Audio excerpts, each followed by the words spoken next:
Social media వేదికగా ప్రవీణ్ పగడాల మరణం మీద భిన్నాభిప్రాయాలు అయితే వ్యక్తమవుతూ ఉన్నాయి. అది ప్రమాదవశాత్తు సంభవించినటువంటి మరణం అంటూ కొంతమంది అభిప్రాయాన్ని వ్యక్తం చేస్తూ ఉంటే, మరికొంతమంది మాత్రం అది ప్రమాదవశాత్తు సంభవించినటువంటి మరణం కానే కాదు, పక్కా ప్రణాళికతో ప్రవీణ్ పగడాలను హత్య చేయించారు అంటూ కొన్ని క్రిస్టియన్ సంఘాలు అయితే అభిప్రాయాన్ని వ్యక్తం చేస్తూ ఉన్నాయి. మరికొంతమంది మాత్రం లేదు ఆయన తప్ప తాగి డ్రైవింగ్ చేయడం వల్లే ఆయన మృత్యువాత పడ్డారు అంటూ మరికొంతమంది అభిప్రాయాన్ని వ్యక్తం చేస్తూ ఉన్నారు. ఏది ఏమైనప్పటికీ ప్రవీణ్ పగడాల గారికి సంబంధించినటువంటి పోస్ట్ మార్టం రిపోర్టు ఇంకా బయటకి రాకముందే ప్రముఖ హిందుత్వవాదైనటువంటి హమారా ప్రసాద్ గారు మాత్రం ప్రవీణ్ పగడాల గారి మరణం గురించి ఆయన మాట్లాడడం జరిగింది. పోస్ట్ మార్టం రిపోర్ట్లో ఖచ్చితంగా ప్రవీణ్ పగడాల తప్పతాగి డ్రైవింగ్లో ఆయన ప్రమాదవశాత్తు మరణించినట్లుగా వస్తుంది అంటూ ఆయన పెట్టినటువంటి పోస్ట్ ఇప్పుడు సోషల్ మీడియాలో వైరల్ అవుతున్నటువంటి నేపథ్యంలో ఆ పోస్ట్ వెనక ఆయన ఉద్దేశం ఏంటి, ఆయన దగ్గర ఎటువంటి ఆధారాలతో ఆ పోస్ట్ని ఆయన సోషల్ మీడియాలో పెట్టారు, అసలు ప్రవీణ్ పగడాల మరణం వెనక కారణాలేంటి అనేది మనం పూర్తిగా విశ్లేషణ చేసుకుందాం. ప్రస్తుతం మనతో పాటు ఉన్నారు ప్రముఖ హిందుత్వవాద అయినటువంటి హమారా ప్రసాద్ గారు. వారితో మాట్లాడదాం. హమారా ప్రసాద్ గారు నమస్తే అండి. నమస్తే, జై శ్రీరామ్ అండి.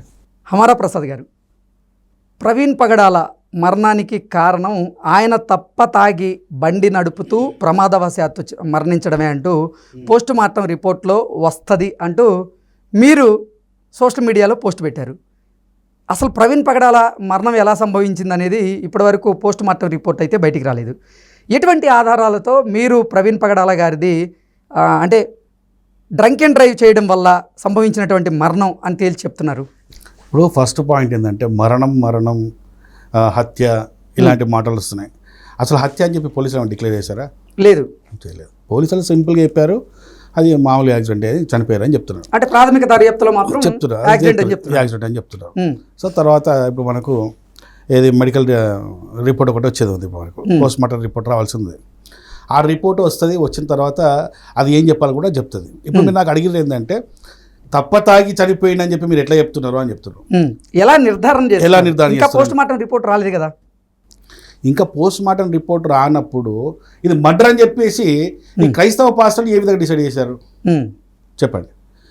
ఏ విధంగా చేశారు వాళ్ళు? అంటే వారు అనుమానాలు వ్యక్తం చేస్తున్నారు. అది అనుమానం లాగా లేదండి. అక్కడ ఉన్న పాస్టర్లు నిన్న గత 2 రోజుల నుంచి పాస్టర్ల సమాజం అంతా ఎట్లా తయారైపోయిందంటే ఒక ఇన్వెస్టిగేషన్ ఆఫీసర్స్ అయిపోయారు వాళ్ళంతా. వాళ్ళ ముందు నాకు తెలిసి ఒక సిబిఐలు కానీ లేకుంటే అమెరికాలో ఉన్న FBI కూడా పనికిరాదు వాళ్ళ ముందు. ఒక్కొక్కడు అనాలిసిస్ చేస్తుండయితే మళ్ళీ వాడి క్వాలిఫికేషన్ 5వ తరగతి కూడా ఉండదు, వాడిది 10th క్లాస్ కూడా ఉండదు వాడిది. అంటే అదే చెప్తున్నా. వీళ్ళు ఎట్లా అయిపోయారంటే ఒక్కొక్కడు FBI ఉంది కదా, FBI కాదు ఇప్పుడు అమెరికా అంటే బాగా ముద్దు కదా వీళ్ళకు. FBI కాదు ఇప్పుడు PBI, pastor bureau of investigation. ఒక్కొక్కడు ఇన్వెస్టిగేషనే ఆఫీసర్లే. అట్లా పడ్డది ఇట్లా పడ్డది అదైంది ఇదే వీడే ఊహలు. ఇప్పుడు ఫస్ట్ పాయింట్ ఏంటంటే ఆరోపణ చేయాలా, తప్పులేదు. సరే వాళ్ళకి కావాల్సిన ఒక వ్యక్తి చనిపోయిండు అంటే వాళ్ళు ఒక ఆరోపణలు చేయడంలో తప్పులేదు. కానీ హిందువులే చంపారు, అర్థమవుతుందా? హిందువులే దీనికి ముఖ్య కారణము అని కొంతమంది మా పేర్లు కూడా కొంతమంది చెప్పడం జరుగుతున్నది. అంటే హిందువులే చంపారంటూ పర్టికులర్ గా ఏ పాస్టర్ చెప్పలేదు కదా. ఎందుకు చెప్పలేదు? పాస్టర్ అజయ్ ఉన్నాడు, వాడు పిచ్చోడ్లాగా అరుస్తున్నాడు. వాడికి ఎందుకు కెమెరాలు ఇస్తున్నాడు నాకు అర్థమైతే లేదు. వాడి పిచ్చ వాడు వాడుతున్నాడు.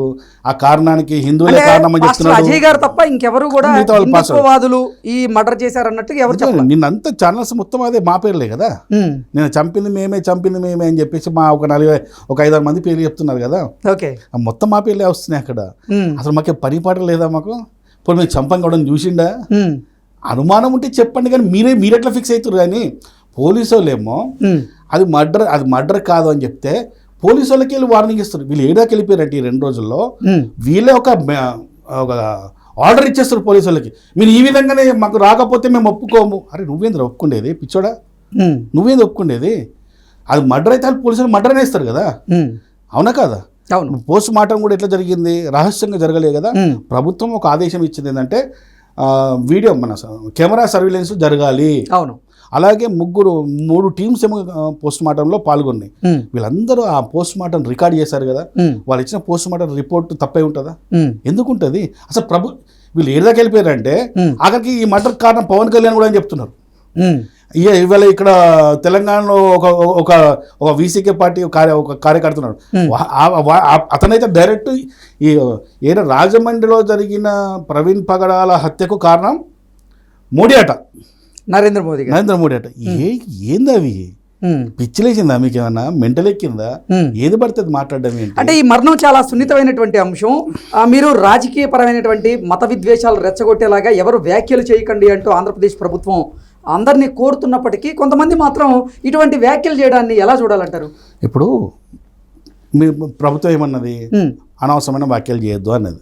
మరి చేయొద్దు అన్నప్పుడు పోలీసులకు వదిలిపెట్టాలి, ప్రభుత్వానికి వదిలిపెట్టాలి. మరి ఆ రిపోర్ట్స్ వచ్చే తర్వాత ఆగండి కదా. ఇప్పుడు అక్కడ ఉన్న కొంతమంది పాస్టర్లు ఏం మాట్లాడుతున్నారు, అసలు ఈ ప్రవీణ్కి ఎవరికి మధ్యలో గొడవ ఉన్నది?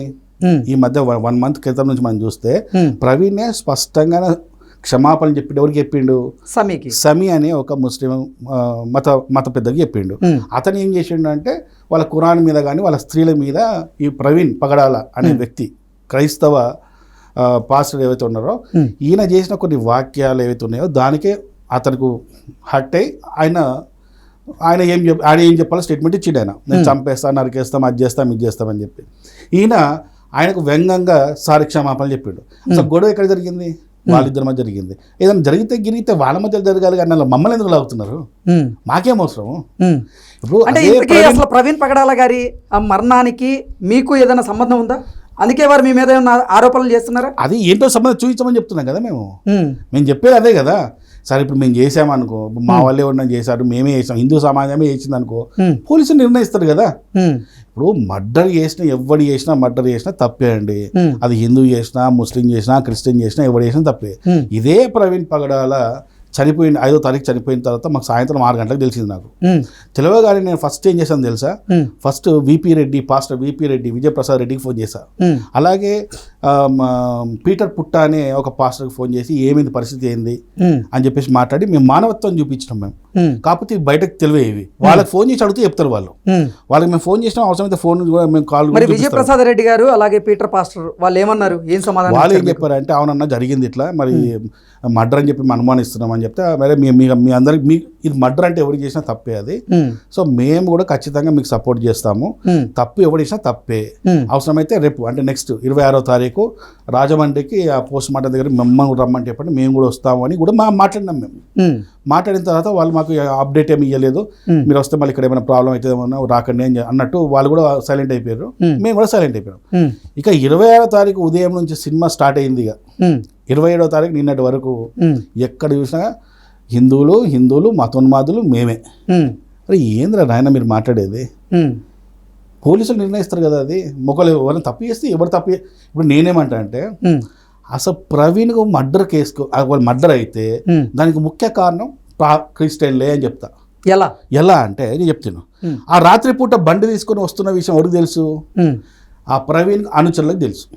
ఆ ప్రవీణ్ పంపించింది ఎవరు ఆయనకు సంబంధించిన మనుషులతోనే ఆయన బయలుదేరింటాడు అక్కడ నుంచి. అంటే అక్కడ నుంచి బయలుదేరిన విషయం ఎవరికి తెలుసు? వాళ్ళకే తెలుసు తప్ప మిగతా వాళ్ళకి తెలియదు కదా. నేనేమంటా అంటే, పోలీసులకు నేను నాదొక సలహా ఏంటంటే, ఈ కోణాన్ని కూడా పరిశీలించండి. ఎందుకంటే వాళ్ళు ఏదన్నా కుట్ర చేసి నన్ను బండి మీద పంపించి ఏదైనా అటాక్ చేసి చంపిరు కావచ్చు. ఎందుకు చంపి ఉండొచ్చు అంటే, వీళ్ళు దశమ భాగాలు బాగా వస్తాయి. ఆ దశమ భాగాలు పంచుకోవడం ఉంటుంది కదా. ఆ దశమ భాగాలు పంచుకోవడంలో ఏదో తేడా వచ్చిండొచ్చు. లేకుంటే అమెరికా నుంచి ఫండ్స్ వస్తాయి. ఆ అమెరికా ఫండ్స్లో ఏదైనా తేడా వచ్చిండొచ్చు. వచ్చి నేను ఇప్పుడు ఈయన మంచి రిచ్ ఫ్యామిలీ అని చెప్తారు. ఏది పెద్ద ఖరీదైన కార్లు ఉంటాయని చెప్తున్నారు. మరి అంత ఖరీదైన కార్లు ఉన్నప్పుడు డొక్కు బైక్ మీద ఎందుకు పోయిండు? హెడ్ లైట్ కూడా పనిచేయట్లేదు. హెడ్ లైట్ మీద కూడా పనిచేయని బైక్ ఎట్లా పోయిండు ఆయన? మీరు ఎట్లా పంపించారు ఒక్కొన్ని? అంటే మీ దగ్గర ఏదో ఉంది కదా. మీరు ఆ దశమ భాగాలకు విదేశీ ఫండ్స్కి ఆశపడి ఆయన చంపిరని నేనంట. అజయ్ బాబు ముఖ్య హస్తం ఉంది అని కావచ్చు అని అంట. ఎందుకు అజయ్ బాబుకి అవసరం? ఏమో ఎవరు తెలుసు. అంత ఫండ్స్ కోసమే, డబ్బు కోసమే కదా చేసేది. దశమ భాగాలు ఫండ్స్ తీసుకొని ఫాస్ట్ అవడానికి పనిచేస్తాడా? ఎవడు చేయడు. వాళ్ళే చేసిండొచ్చేమో, లేకుంటే ఆయన కుటుంబం వ్యక్తులు చేసిండొచ్చేమో, లేకుంటే ఆయన అనుచరులు చేసిండొచ్చేమో. ఏది ప్రవీణ్ కుటుంబ సభ్యులు కావచ్చు, అనుచరులు కావచ్చు, ఆయన భాగస్వాములు చేసి చంపాల్సినటువంటి అవసరం ఎందుకు? డబ్బు కోసం. కోట్ల రూపాయల డబ్బు అండి. ఏ 100 రూపాయలకు మడ్డలు జరుగుతున్నాయి, 10 రూపాయల మడ్డలు జరుగుతున్నాయి, కోట్ల రూపాయల కోసం మడ్డలు జరిగాయి. కావా కావని ఎట్లా చెప్తారు మీరు? 10 రూపాయల కోసం మంటలు వచ్చినాయండి.